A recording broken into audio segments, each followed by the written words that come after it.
The cold hit first, sharp enough to sting the eyes and crack the skin.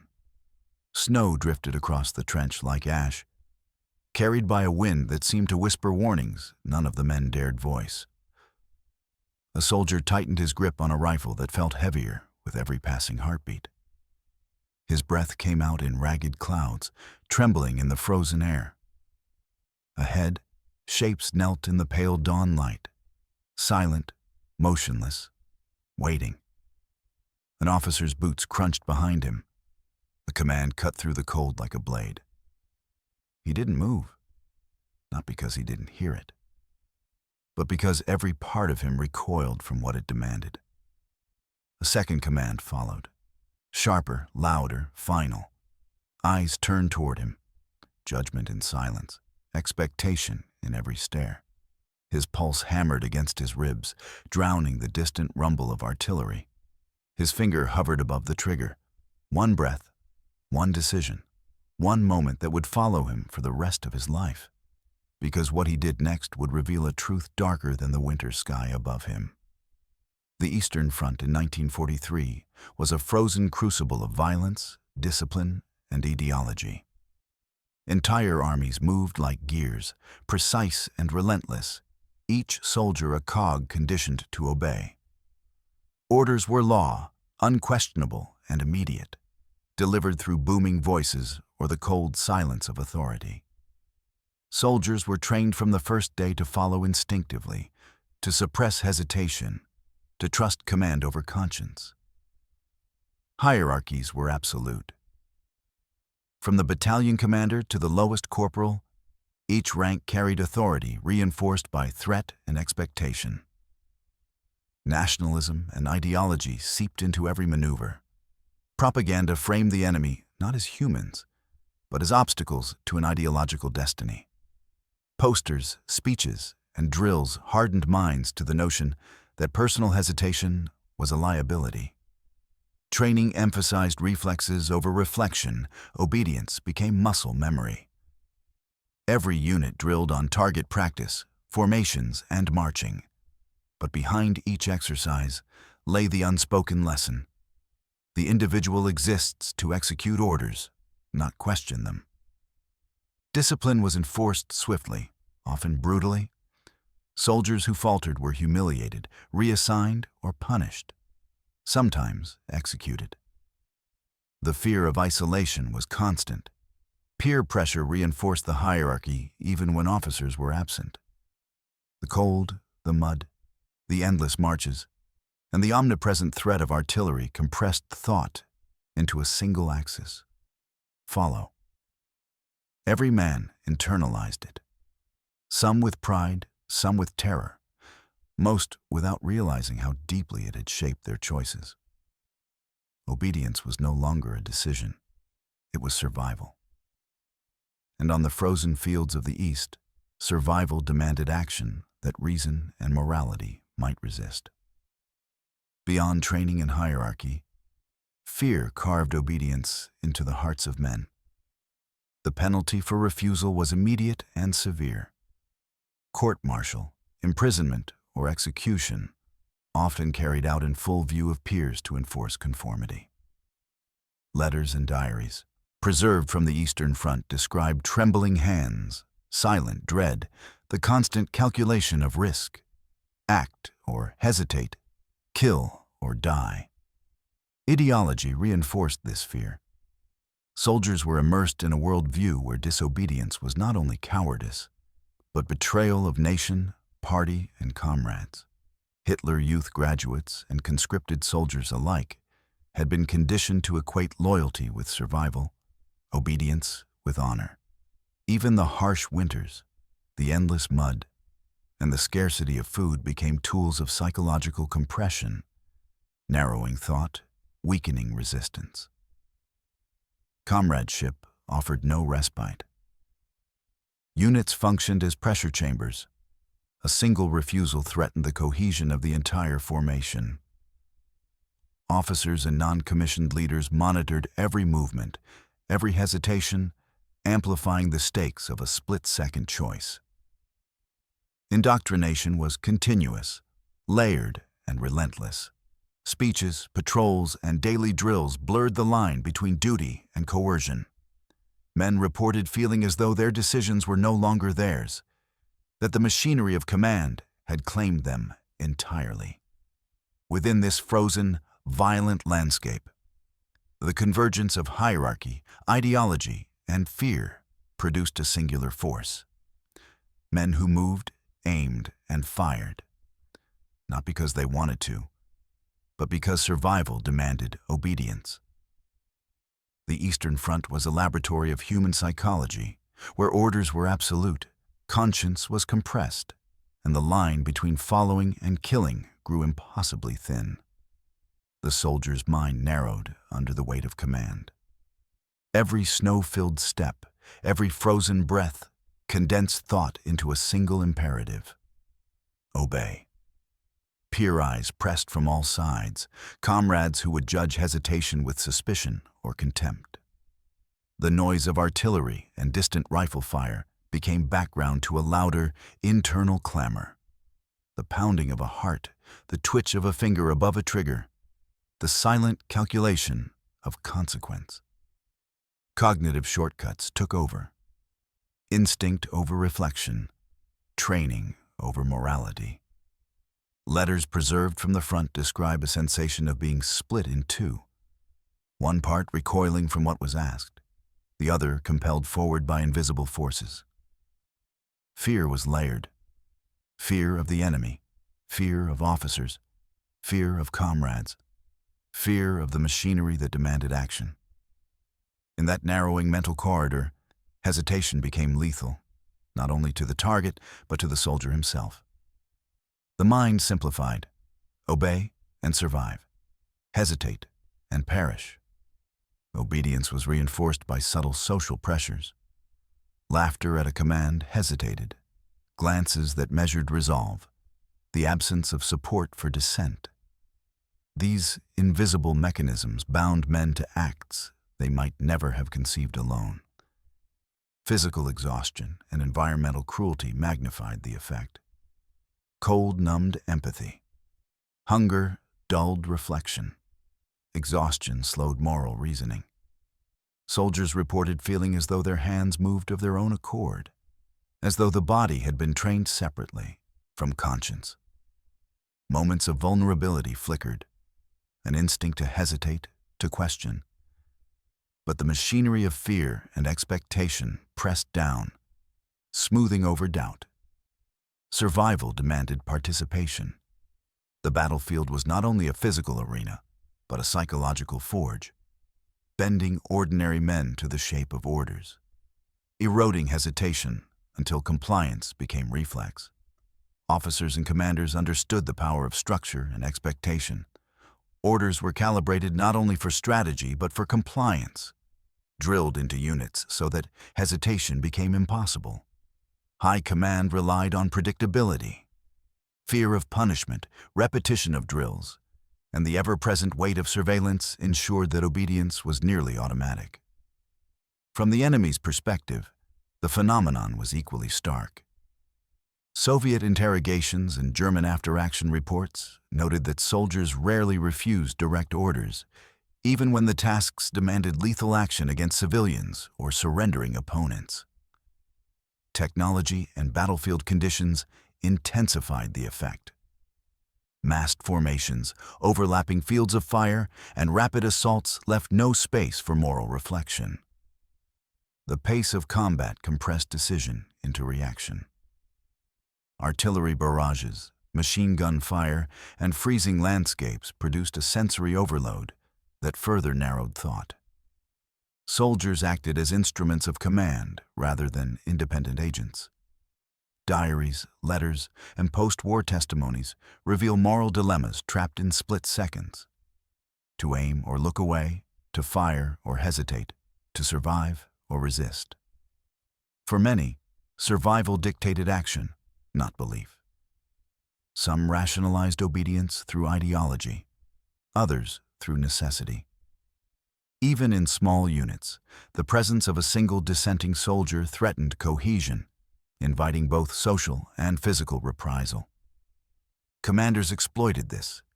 reinforcing conformity through subtle monitoring, subtle reprimands, and the constant, unspoken pressure to perform. The battlefield itself became a mechanism of compliance, where fear, hierarchy, environment, and speed converged to strip individual choice from the moment. Human hesitation flickered briefly in the cold, the mud, the smoke. But the machinery of obedience was relentless, leaving men to act before conscience could intervene. The order came down the line, crisp and absolute. Snow hardened the ground, each footstep leaving a shallow, frozen imprint. Soldiers stepped forward, rifles trained, hands numb from cold but steady from drill. A group of prisoners huddled against the wind, their eyes wide with incomprehension. There was no hesitation for most. The machinery of training and fear had already taken hold. One soldier froze, a moment too long, caught between instinct and command. Officers' shouts sliced through the wind. Peer eyes pierced him. Reflex overrode thought. He aimed. The first shots cracked, echoing across the hollow expanse, metal tearing flesh, snow-absorbing screams. Breath came in short, icy bursts, mingling with the acrid smell of gunpowder. The soldier's finger trembled as each round fired, yet the rhythm of obedience persisted, relentless, mechanical. A second wave moved in, clearing space where hesitation had flickered, ensuring the operation continued without falter. Each man's heartbeat thundered over the distant artillery, but the focus narrowed to the rifle, the target, the order. The line pressed forward. No one looked back. The machinery of command demanded completion. Fear, peer pressure, ideology, and survival compressed into a single axis of motion. Every trained reflex, every drilled instinct, every suppressed moral instinct converged. The operation escalated in intensity, faster than thought could intervene, leaving only the act and the echo of its consequences. The snow was streaked with shadow and movement. Rifles barked in unison, creating a rhythm that left no space for reflection. A soldier felt the weight of what he had done pressed down like the winter air. Yet still the order demanded more. Prisoners staggered, some falling into the snow, others pushed forward. Officers moved methodically, correcting hesitation, reinforcing compliance with the smallest gestures. A glance, a shove, a raised voice. The line surged, driven by the invisible engines of fear and expectation.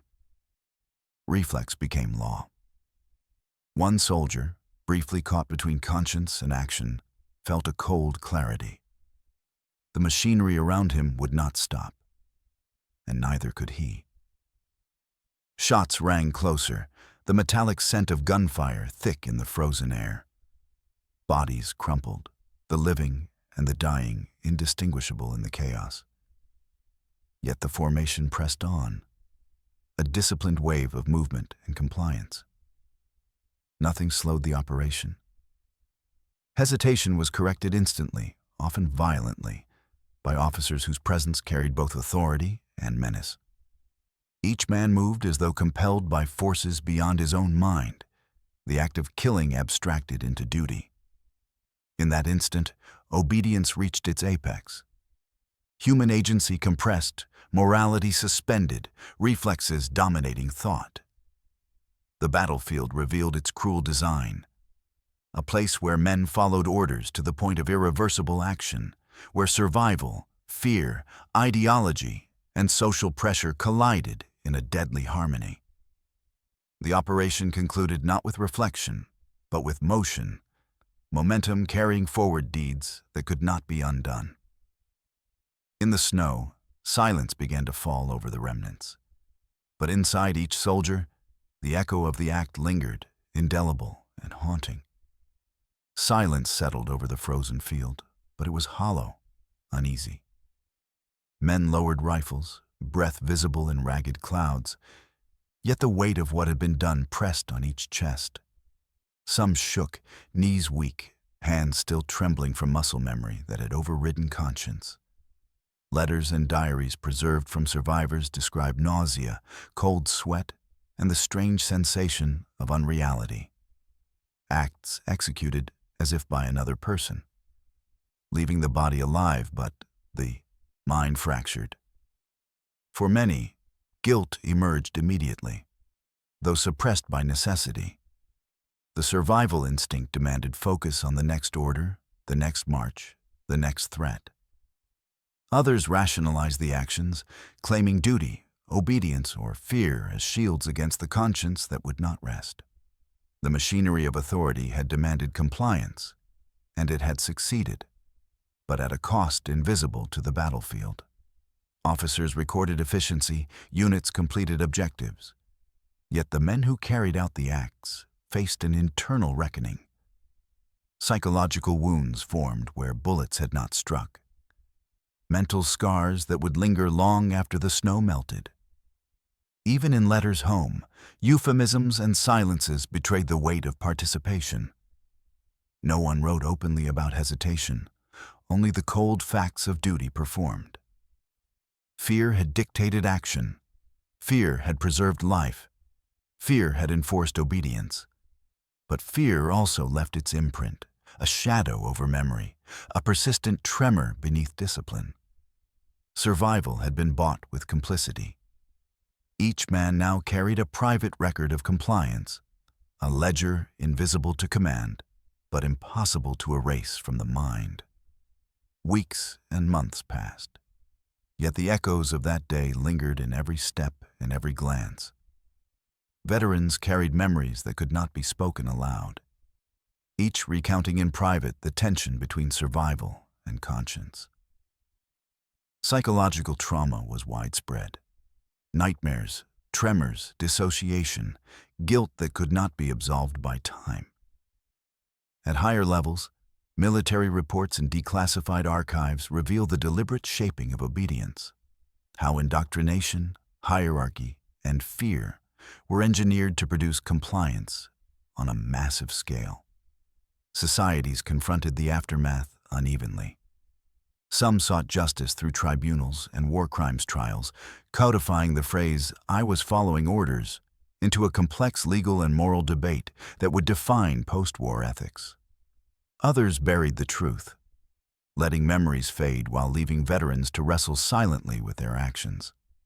The machinery of obedience had succeeded in the field, but history recorded its cost. Communities bore the scars, landscapes bore the remnants, and the men who had fired, marched, or stood silent carried the weight in ways that statistics could never capture. Diaries, memoirs, and oral histories decades later tell of private reckoning, the tension between loyalty to command and the knowledge of harm inflicted.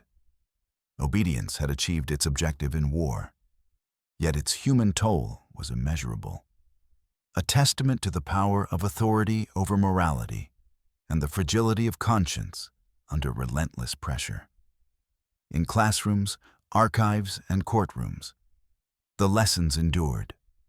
Systems of command can compel action beyond the bounds of human ethics, and the line between duty and atrocity is as thin and fragile as a frozen footprint in the snow. In the quiet after the storm, the weight of obedience becomes visible not in orders, but in the men who carried them out. History remembers battles and strategies, but it is the human mind that bears the deepest trace of war.